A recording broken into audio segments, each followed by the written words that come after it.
Hello, thank you for joining me for another review then. Today we've got another beer from Time and Tide, and this is their Deal Patchwork Pale Ale from Time and Tide, and in collaboration with the Deal Hop Farm, which is a community grown project that basically you grow hops in any kind of space, your garden, allotment, whatever, and then all the people that actually grow the hops give it to the brewery to produce some beers, and they're actually producing quite a lot more beers together with Deal Hop Farm these days, which is great. So they must be increasing in their numbers, and I think they've just opened up one locally on where I live on the Isle of Thanet as well. So yeah, so you might remember I done the warmer Patchwork Pale Ale probably about a month ago.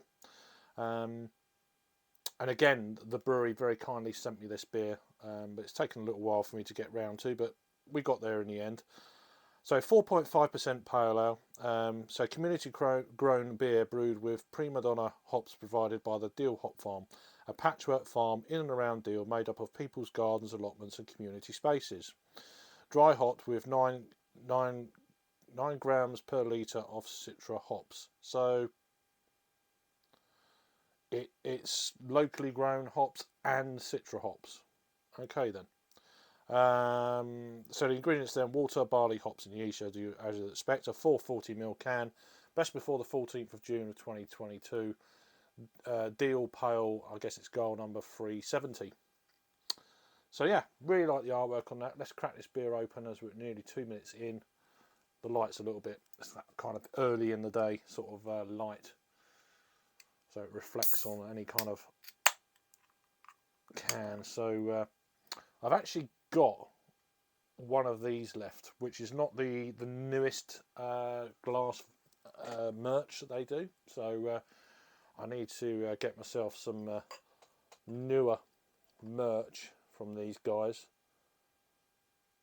And I've actually just, as I said in the previous review yesterday, they've just done a collaboration literally yesterday with Time and Tide and Cloudwater up in Manchester. So there we go.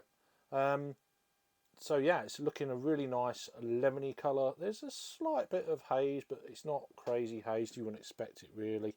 It's classed as an American pale ale on Untapped.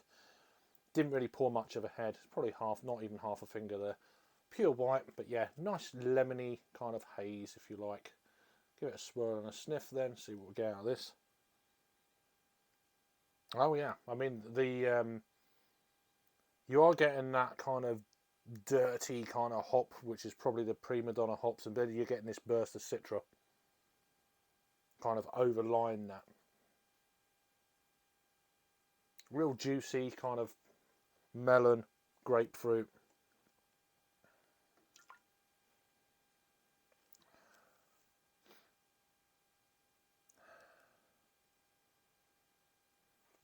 Tropical, almost like a fruit salady kind of thing. Yeah, waxy lemon again.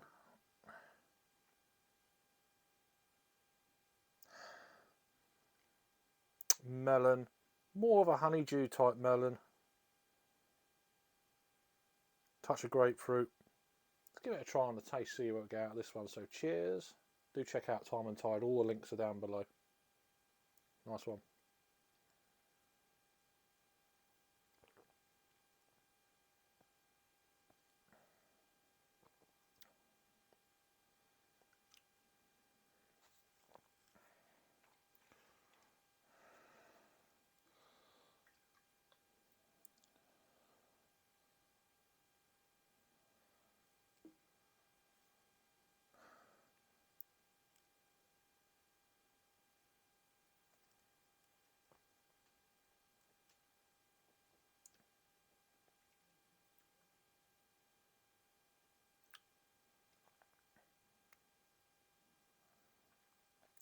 The biggest pause of all time in a beer review. Thinking.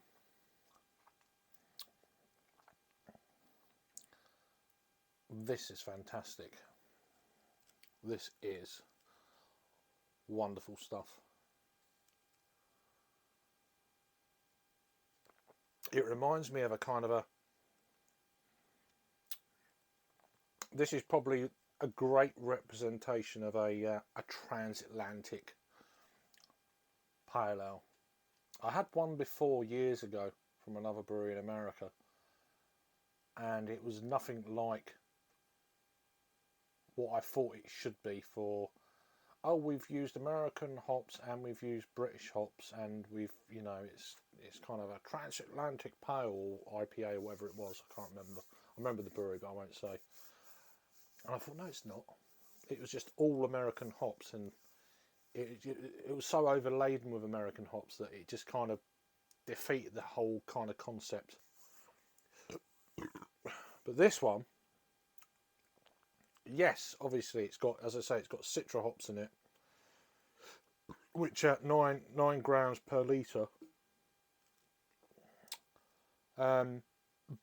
But it's not taking full control of the Prima Donna locally grown hops that the very good people at the Deal Hop Farm have actually come up with. It's not overridden that, which I think is great, because at the end of the day it's got, you know, everything on there, say all that sort of stuff on the front of the can. Then you kind of want that, and it's, you're getting it, but then you're also getting just a little bit, and it's more balanced, I'd say, with Citra hops. It's pitched kind of just about right. I don't know if they've done any versions of this and thought, oh, that's too many, 10, 12 grams per litre of Citra, and oh, it's a bit too much. I don't know what they've done, but they whether or not they, you know, trial and error with that, or they've done less, oh, we need a bit more to balance it out. But this is really well balanced between the hops. It's letting both shine at the same time, if you know what I'm saying. So great stuff. Obviously the Citra gives it up a level of little bit more kind of that citrusy, as the hops suggest, flavour. It's more of a lemony kind of, more than an orange. But whether or not the Prima Donna hops coming into play have pushed it that way or not, I'm not too sure. Oh, it's so easy drinking, as you'd expect for the ABV at 4.5% ABV.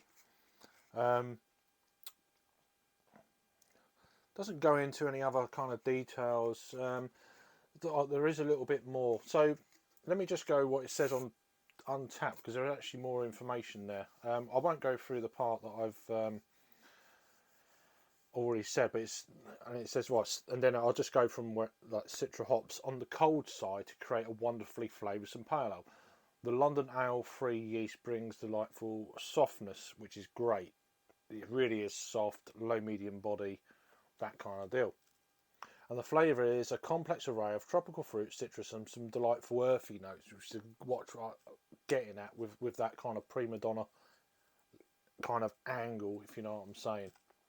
Smooth and easy drinking, absolutely. It's unfiltered, as you'd expect, unfined beer, and it's suitable for vegans. That's the only other kind of extra I just wanted to get in there. But it's quite interesting how they, and I've not read that before. Trust me, I've not read that before. When it says earthy notes, a little bit of fruit, citrusy, kind of tropical fruit notes, honeydew melon, you know, that kind of deal. But yeah, a wonderful beer. They have rebrewed this a few times, so and it has been on, I think it's been on cask as well. I think they brewed a batch for Cask Fest just a few weeks back. This on cask, I'm not sure. It's working really well in a can. I've not had it on draft. I don't know if they've done it on draft. They've certainly done it on cask, but in the can, it's absolutely banging. So if you don't get it on this run, hopefully they'll do another run. This one is really nice. Sorry about the light. There we go. So that's Deal Patchwork Pale Ale, Time and Tide and Deal Hop Farm, 4.5% transatlantic pale ale, if you call it. Let me know if I've had this one before. I don't know the distro, you know, of these beers, unless you go onto their website, then yeah, but I don't see them on any kind of other UK online stores, should I say. So probably best, if you fancy trying it, go and have a look, see what's around on their website. It may be around, it might not be, that kind of deal. See what I did there. Yeah, give them a try. But I'm sure they'll brew this again, probably later in the year, because obviously when the hops are sourced, so that's when they probably brew most of their stuff, and they probably keep some hops back throughout the winter, which is probably when this was canned in January. Check out the playlist down below, all their social media. They're really great brewery, under not valued, but under there need to be more people know about them, the better. But hopefully they've done a collab with Cloudwater just yesterday or day before, so hopefully that's going to get their name out there a bit more, and they're local to me, so check them out. Waffle over, thanks for joining then. 11-minute review, sorry about that, and I'll see you on the next review.